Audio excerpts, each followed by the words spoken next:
காளி அண்ணனை வந்து கொஞ்சம் ஒரு 4-5 இயர்ஸா ரொம்ப சீரியஸான ஆக்டரா மட்டுமே ட்ரீட் பண்ணிட்டு இருக்காங்க. அவர் ஒரு பயங்கரமான பெர்ஃபார்மர், அது தெரியும். பட் அவருக்குள்ள இருக்க ஃபன் சைடு மறந்துட்டாங்க எல்லாருமே. ஏன்னா முண்டாசுப்பட்டிலாம் நான் வந்து பயங்கரமா ரசிச்சேன். அவரோட காமெடி, அப்புறம் வாயை மூடி பேசுவோம்லாம் பயங்கரமா பண்ணியிருப்பாரு.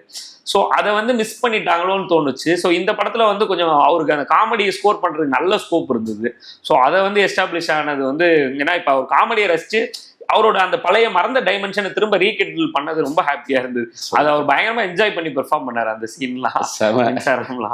ஏன்னா நீங்க சொன்ன மாதிரி நிறைய படங்கள்ல சமீபமா அவர் ரொம்ப ஏஜ்டா ஆக்கிடுறாங்க. ஆக்சுவலா வந்து எல்லாரும் காளியண்ணன் ஏதோ 55-60 வயசு மாதிரி நினைச்சுக்கிறாங்க. அவர் வந்து இன்னும் 40 ரீச் பண்ணல. நடிக்கிற கேரக்டர்ஸ் எல்லாமே ரொம்ப ஆப்டா ஃபிட் ஆயிடுறாரு. இந்த மெட்ராஸ் மேட்னி படத்துல எல்லாம் அந்த மொத்த கதையும் பேலன்ஸ் பண்றாரு. அந்த பக்குவம் பயங்கரமா கொண்டு வந்துட்டாரு. அவரோட பெர்ஃபார்மன்ஸ்ல பயங்கரமான ஒரு மெச்சூரிட்டி இருக்கு. இதுலயுமே ஒரு ஓல்டு கிட்ட போன அதுவுமே அது பார்த்தாலே நம்பிடுறாங்க. கரெக்ட். அதை வந்து ஒரு யாரோ ஒரு ஆர்டிஸ்ட் மேக்கப் போட்டு வந்திருக்காருலாம் இல்லாம அவர் ஒருத்தர் உண்மையா அப்படி ஒருத்தர் வாழ்றாருன்ற மாதிரி. ஈவன் இன்டர்நெட் நாளை ரவிக்குமார் சாருமே பார்த்துட்டு இந்த மாதிரி ஒரு மனுஷன் எங்கேயோ வாழ்ந்துட்டு இருக்க மாதிரி எனக்கு ஒரு ஃபீல் கிடைக்குது அப்படின்னு சொல்லிட்டு அவ்வளவு பெரிய பாராட்ட கொடுத்துட்டு போனாரு காளி அண்ணனுக்கு. ஸோ அப்படியே ஃபிட் ஆயிடுறாரு.